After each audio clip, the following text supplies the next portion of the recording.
Hello বন্ধুগণ, আমি সাধনা নতুন আরও একটা ঝাঁকানাকা রেসিপিতে তোমাদের সবাইকে স্বাগত জানাই। আজকে আমি তোমাদের সাথে কাঁচা আলু আর আটা দিয়ে একদম মুচমুচে আর ক্রিস্পি দারুণ টেস্টি ঝাল পিঠা বা স্ন্যাক্স রেসিপি শেয়ার করব। সন্ধ্যাবেলা চা বা কফির সাথে পুরোপুরি জমে যাবে। আর এইভাবে একবার কাঁচা আলু আর আটা দিয়ে ঝাল পিঠা বা স্ন্যাক্স বানিয়ে খেলে বারবার বানিয়ে খেতে ইচ্ছে করবে। তো রেসিপিটি প্রথম থেকে শেষ পর্যন্ত দেখার জন্য তোমাদের কাছে অনুরোধ রইল। তো চলো দেখে নেওয়া যাক আজকের রেসিপি। তো বন্ধুগণ, মুচমুচে আর কুরকুরে দারুণ স্বাদের এই পিঠা বা স্ন্যাক্স রেসিপিটি বানাতে প্রথমেই দেখো আমি 3টে মিডিয়াম সাইজের আলুকে আগে থেকে খোসা ছাড়িয়ে জল দিয়ে ধুয়ে রেখেছিলাম। তো এখন এই আলুগুলোকে একটু গ্রেট করে নিতে হবে, তার জন্য লাগবে একটা গ্রেটার। এখানে দেখো আমি একটা গ্রেটার নিয়েছি। গ্রেটারের সাহায্যে 3টে আলুকেই খুব সুন্দর করে একদম ঝাঁকানাকা করে একটু গ্রেট করে নেব। তোমরা চাইলে কিন্তু 3টে আলুকে একটু জলের মধ্যে রেখেও কিন্তু গ্রেট করে নিতে পারো, তাহলে গ্রেট করার পরে আলুটা কিন্তু আর লাল হয়ে যাবে না। 3টে আলুকেই দেখো খুব সুন্দর করে আমি গ্রেট করে নিয়েছি। আর গ্রেট করতে করতে আলুটা একটু লাল হয়ে গেছে। আর যদি লাল হয়েও যায় তাতেও কিন্তু কোনো সমস্যা নেই।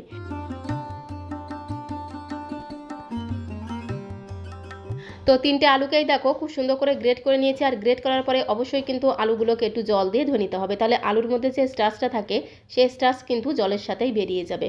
তো এইভাবে আলুটাকে জল থেকে খুব ভালো করে জল চিপে চিপে অন্য একটা পাত্রের মধ্যে তুলে নিতে হবে, তাহলে দেখবে আলুগুলো একদম সাদা আর ঝরঝরে তৈরি হয়ে যাবে। তো এইভাবে সমস্ত আলুটাকে জল থেকে খুব ভালো করে জল চিপে চিপে অন্য একটা পাত্রের মধ্যে তুলে নেব।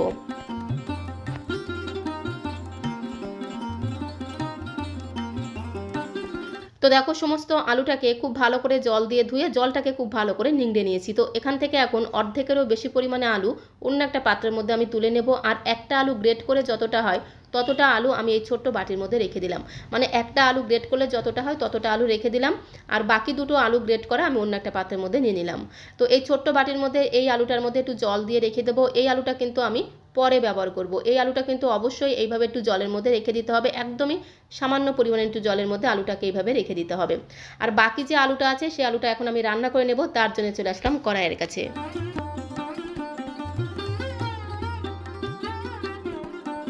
গ্যাসের ফ্লেমটা অন করে দিয়ে একটা কড়াই বসিয়ে দিয়েছি। কড়াইটা একটু গরম হয়ে গেলে কড়াইয়ের মধ্যে আমি 1 থেকে 1.5 চামচের মতো দিয়ে দিলাম সাদা তেল।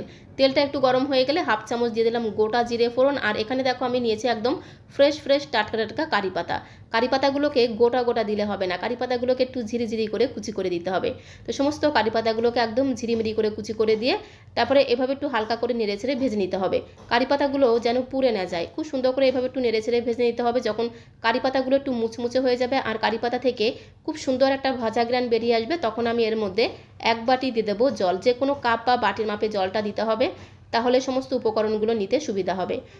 1 বাটি জল দিয়ে দিলাম। এখন এই জলের মধ্যে স্বাদ মতো দিতে হবে লবণ। আর খুব সুন্দর একটা রঙের জন্য দিয়ে দেবো সামান্য পরিমাণে একটু কাশ্মীরি লাল লঙ্কার গুঁড়ো। তোমরা চাইলে কিন্তু যারা একটু ঝাল খেতে বেশি পছন্দ করো ঝাল লঙ্কার গুঁড়োও দিতে পারো, তাতে কোনো সমস্যা নেই। সাথে দিয়ে দিলাম একটু গরম মশলার গুঁড়ো, তাহলে এই স্ন্যাক্স বা পিঠাগুলো স্বাদ আর গন্ধ দ্বিগুণ বেড়ে যাবে। খুব সুন্দর করে একটু ঘোটানাটা করে এই গুঁড়ো মশলাটাকে জলের সাথে একটু মিশিয়ে নিতে হবে। খুব ভালো করে দেখো মিশিয়ে নিয়েছি। এখন আমি এর মধ্যে 2টো কাঁচা লঙ্কা কুচি দিয়ে দেবো। 2টো কাঁচা লঙ্কাকে একদম ঝিরিঝিরি করে কুচি করে দিয়ে দিলাম।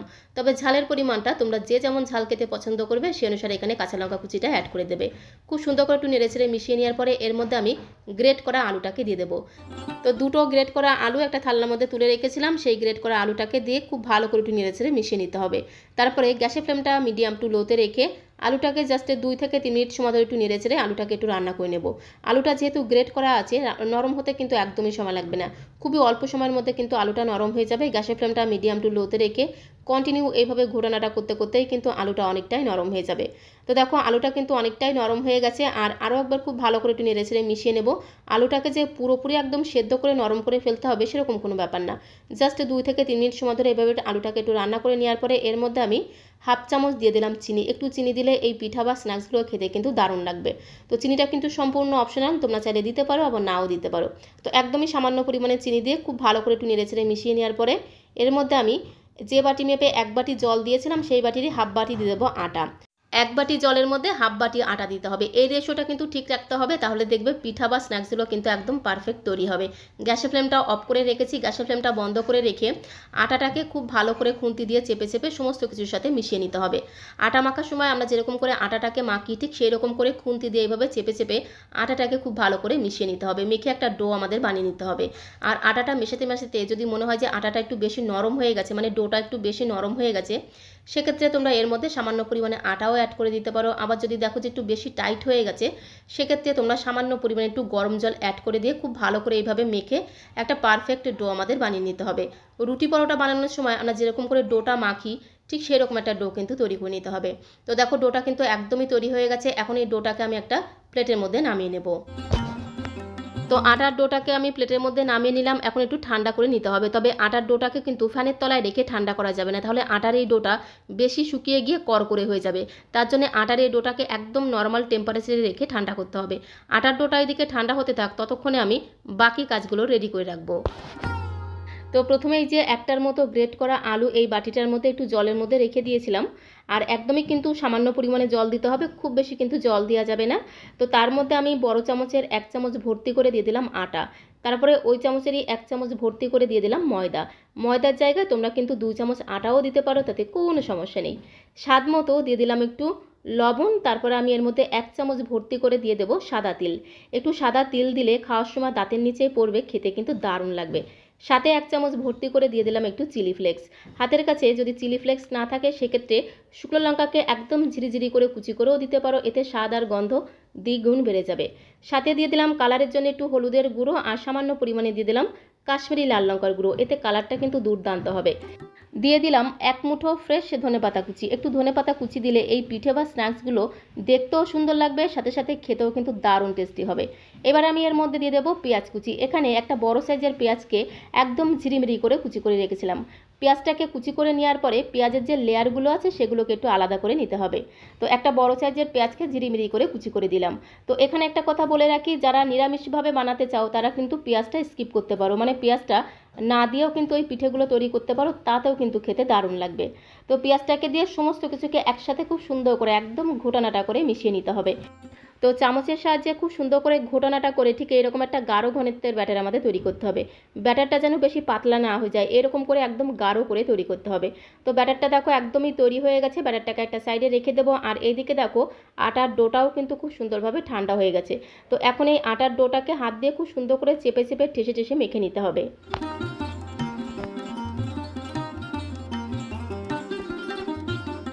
ডোটা যখন খুব ভালো মতো ঠান্ডা হয়ে যাবে, তখন আরও একবার হাত দিয়ে খুব ভালো করে চেপে চেপে ঠেসে ঠেসে মেখে নিতে হবে। আর মাখতে মাখতে যখন হাতের মধ্যে একটু লেগে লেগে যাবে বা প্লেটের গায়ে লেগে যাবে, তখন ডোয়ের মধ্যে আরেকটু সাদা তেল দিয়ে আরও একবার ডোটাকে তেলের সাথে খুব সুন্দর করে একদম চেপে চেপে ঠেসে ঠেসে মেখে নিতে হবে। তাহলে দেখবে খুব সুন্দর একটা স্মুথ আর সফট ডো কিন্তু তৈরি হবে। তো এখন এই ডোটাকে বেলে নিতে হবে, তার জন্য লাগবে একটা বেলুন চাকি। এখানে আমি একটা বেলুন চাকি নিয়েছি। বেলুন চাকিতে 2 থেকে 3 ফোঁটার মতো তেল দিয়ে দিলাম।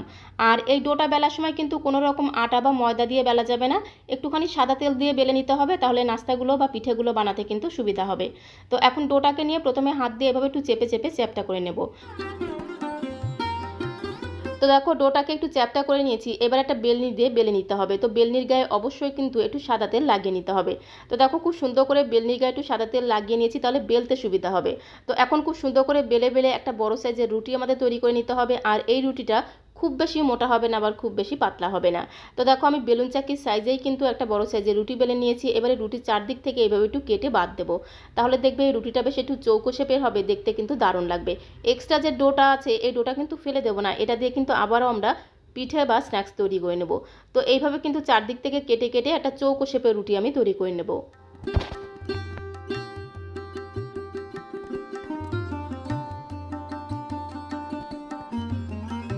তো দেখো রুটির চারদিক থেকে কেটে নিয়ে ঠিক এরকম একটা চৌকো শেপ আমি তৈরি করে নিলাম। তার মাঝখান থেকে দুভাগ করে কেটে নিয়ে ঠিক এরকম করে একটু লম্বা লম্বা করে 1/2 ইঞ্চি মতো চ্যাপটা করে আমি এইভাবে একটু কেটে নেব।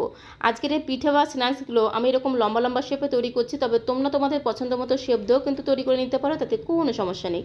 তো দেখো ঠিক এরকম করে একটু লম্বা লম্বা করে কেটে নিলাম। আর দেখো খুব বেশি মোটা না, আবার খুব বেশি পাতলা না, যেহেতু এর মধ্যে আলু দেওয়া আছে তাই সাইড থেকে এইভাবে একটু চেপে চেপে সেট করে নিতে হবে। একে একে সমস্ত পিঠে বা স্ন্যাক্সগুলোকে আমি প্লেটের মধ্যে নিয়ে নিলাম। আর এক্সট্রা যে ডোটা ছিল সেই ডোটা দিয়েও কিন্তু এরকম করে লম্বা লম্বা শেপে আমি স্ন্যাক্সগুলোকে তৈরি করে নিয়েছি। তবে তোমরা তোমাদের পছন্দ মতো শেপ দিয়েও তৈরি করতে পারো, তাতে কোনো সমস্যা নেই। তো এখন এই স্ন্যাক্স বা পিঠেগুলোকে একটু ভেজে নিতে হবে, তার জন্য চলে আসতে হবে কড়াইয়ের কাছে। গ্যাসের ফ্লেমটা অন করে দিয়ে একটা ননস্টিকের কড়াইতে বেশ কিছুটা সাদা তেল আমি গরম হতে বসিয়ে দিয়েছিলাম। তেলটা এদিকে গরম হতে থাক, আর এইদিকে যে ব্যাটারটা আমি তৈরি করে রেখেছিলাম সেই ব্যাটার থেকে জলটা কিন্তু আলাদা হয়ে গেছে। তার জন্য ব্যাটারটাকে আরও একবার খুব সুন্দর করে একদম ঘোটানাটা করে মিশিয়ে নিতে হবে। আর ব্যাটারের ঘনত্বটা তোমরা দেখেই বুঝতে পারছো, ঠিক এইরকম একটা গাঢ় ঘনত্বের ব্যাটার আমাদের তৈরি করতে হবে, যাতে ব্যাটারটা এই স্ন্যাক্সের গায়ে বা পিঠের গায়ে একটু লেগে থাকে। তো সেই রকম করে কিন্তু ব্যাটারটাকে একটু গাঢ় করে তৈরি করতে হবে। তো এখন একটা করে পিঠে বা স্ন্যাক্স এভাবে ব্যাটারের মধ্যে এপিট ওপিট করে খুব ভালো করে এইভাবে ব্যাটারটাকে লাগিয়ে নিতে হবে। এর মধ্যে যেহেতু গ্রেট করা আলু আছে, পেঁয়াজ কুচি দেওয়া আছে, এইগুলোর উপরে খুব সুন্দরভাবে লেগে থাকবে, আর ভাজার পরে কিন্তু একদম মুচমুচে আর কুরকুরে তৈরি হবে। এদিকে দেখো তেলটাও খুব সুন্দরভাবে গরম হয়ে গেছে। গ্যাসের ফ্লেমটা মিডিয়াম টু লোতে রাখতে হবে, গ্যাসের ফ্লেমটা কিন্তু বাড়ানো যাবে না। এবারে একটা একটা করে স্ন্যাক্স বা পিঠে এইভাবে ব্যাটারের মধ্যে ডুবিয়ে ডুবিয়ে সরাসরি তেলের মধ্যে দিয়ে দিতে হবে।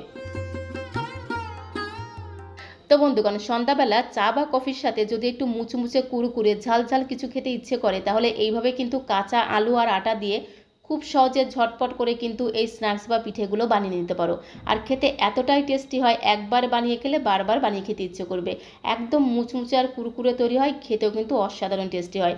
ঘরে থাকা কয়েকটা উপকরণ দিয়ে খুব সহজে বানিয়ে নেওয়া যায়। তো দেখো গ্যাসের ফ্লেমটা মিডিয়াম টু লোতে রেখে এপিট ওপিট উল্টে পাল্টে স্ন্যাক্সগুলোকে একটু ধীরে ধীরে সময় নিয়ে ভেজে নিতে হবে, তাহলে স্ন্যাক্সের ভেতর অবধি খুব সুন্দরভাবে ভাজা হয়ে যাবে। আর ভাজতে ভাজতে দেখবে স্ন্যাক্সগুলো একদম বালিশের মতো ফুলতে শুরু করবে। এপিট ওপিট উল্টে পাল্টে স্ন্যাক্সগুলোকে ঠিক এরকম করে একদম লালচে করে ভেজে নিতে হবে, তাহলে দেখবে একদম মুচমুচে আর কুরকুরে তৈরি হবে। তো দেখো প্রথম ব্যাচের স্ন্যাক্সগুলো ভাজা হয়ে গেছে, আর দেখেই তোমরা বুঝতে পারছো কতটা ইয়ামি আর টেস্টি খেতে হবে।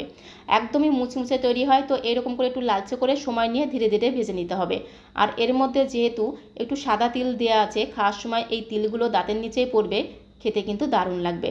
প্রথম ব্যাচে স্ন্যাক্স বা ঝাল পিঠেগুলোকে ভেজে নিলাম, ঠিক একই রকমভাবে বাকি ব্যাচের ঝাল পিঠে বা স্ন্যাক্সগুলোকেও ভেজে নেব।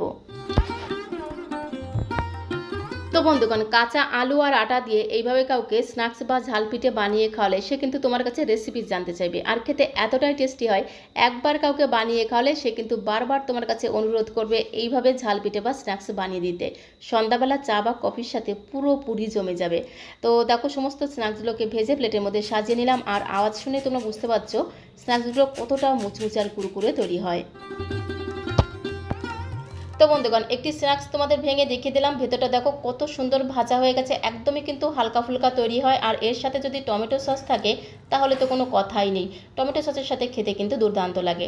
তো আজকের এই কাঁচা আলু আর আটা দিয়ে দুর্দান্ত সাথে স্ন্যাক্স বা ঝাল পিঠে রেসিপিটা কেমন লাগলো অবশ্যই কমেন্ট বক্সে লিখে জানিও। ভালো লাগলে একটা লাইক আর শেয়ার করে দেওয়ার অনুরোধ রইল। তো আজকের মতো এই পর্যন্ত, সবাইকে অসংখ্য অসংখ্য ধন্যবাদ।